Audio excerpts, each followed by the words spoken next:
সুপ্রিয় দর্শকবৃন্দ, আমি এই মুহূর্তে আছি মোল্লাডাঙ্গা গরুর হাটে। মোল্লাডাঙ্গা গরুর হাট হলো খুলনা জেলার ভিতরে দিঘলিয়া উপজেলায়। এই হাটটি প্রতি বুধবার বসে। এখানে প্রচুর পরিমাণ গরু আছে দর্শক। এখন পর্যন্ত আমি সকাল সকাল আসছি, যার কারণে গরু কম দেখা যাচ্ছে। আমার এই সামনে দারুণ দুটি আপনার ষাঁড় গরু দেখা যাচ্ছে। এই একটি ফ্রিজিয়ান জাতের ষাঁড় গরু, আর এই একটি কার্তিক জাতের ষাঁড় গরু। এই দুটি গরুর দাম জানাবার জন্য এখানে হাজির হয়েছি। এই হলো গরুর মালিক। আসসালামু আলাইকুম। ওয়ালাইকুম আসসালাম। কি নাম আপনার? সাকায়েত ব্যাপারী, নগরকান্দি, মোল্লাহাট, বাগেরহাট। আচ্ছা, আজকে কয়টা গরু নিয়ে আসছেন? তিনটা। এখানে তো দুইটা দেখা যাচ্ছে, আর একটা কই? আর একটা ওই পাশে, আপনি অত দূর যাইতে পারবেন না। আচ্ছা, যাই হোক, এইখানে এই দুইটা রাখিছেন, তাই না? আচ্ছা, এইটা কোন জাতের আপনি বলেন? এটা ফ্রিজিয়ান জাতের। ফ্রিজিয়ান জাতের। আচ্ছা, এর কয় দাঁতের? চার দাঁতের। দাঁত বলেই তো বোঝা যায় বয়স কত, নাকি? চার দাঁতের একটা ফ্রিজিয়ান জাতের ষাঁড় গরু। আচ্ছা, এই যে আপনার এই চার জাতের এই গরু, আমরা তো মাপি না, আমরা একটা আন্দাজ আছে মানুষের, আছে না? এই আন্দাজ অনুসারে আপনার এই যে এই গরুটা কয় মণ মাংস হইতে পারে?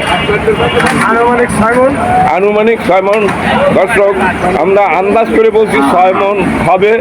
কমও হতে পারে, একটু বেশি হইতে পারে, অল্প ডিফারেন্স হইতে পারে, কারণ আন্দাজ তো। আচ্ছা দর্শক, সুন্দর একটা নিখুঁত গরু। এইসব গরু কোরবানির জন্য উপযোগী, কোনো খুঁত নেই। খুবই সুন্দর একটা গরু এটা।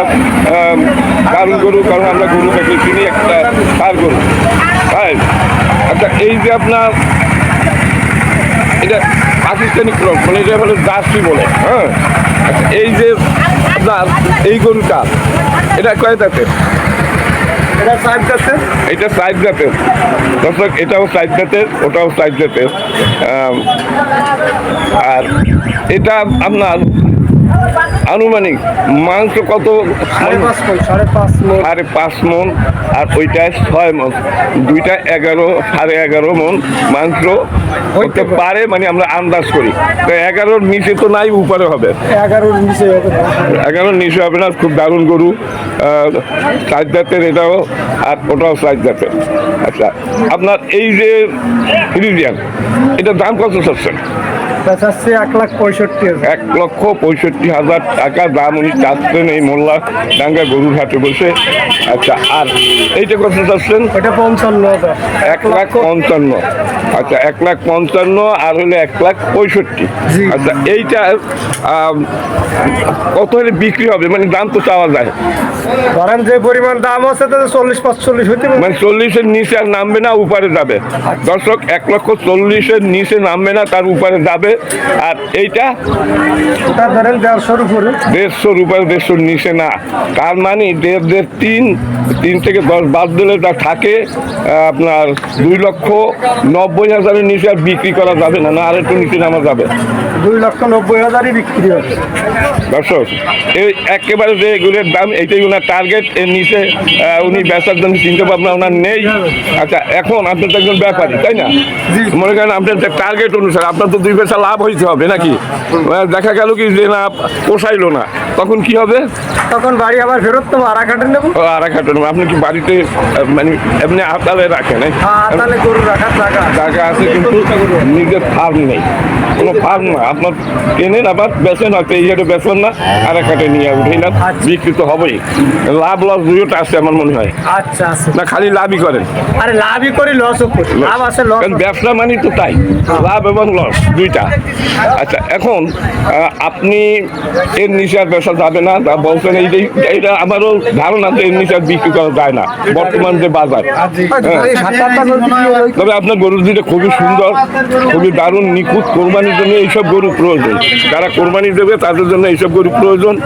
সুপ্রিয় দর্শকবৃন্দ, যারা নিয়ত করেছেন যে কোরবানি দেব এবছর ভালো গরু দিয়ে, আর মানে আপনার রাখার সুব্যবস্থা যাদের আছে, অনেকে কোরবানির আগের দিন কেনে, অনেকে কোরবানির দিনও কেনে, যে রাখবো কোথায়।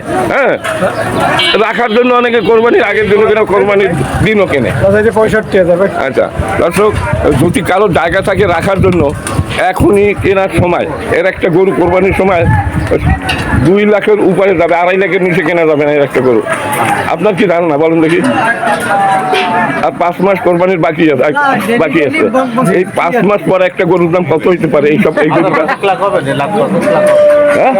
5 লাখ না অত হবে না, 2 থেকে 5 লাখ হইতে পারে। ধরেন লাখ 2 হতে পারে। আপনার ধারণা? আরে 5 মাসে তো আমি তো জানি যে এই একটা গরুর পিছনে এখন একদিন যদি আপনি রাখেন কমপক্ষে 600 টাকার নিচে আপনি খরচা দিয়ে পারবেন না। কি আপনি কি বলেন?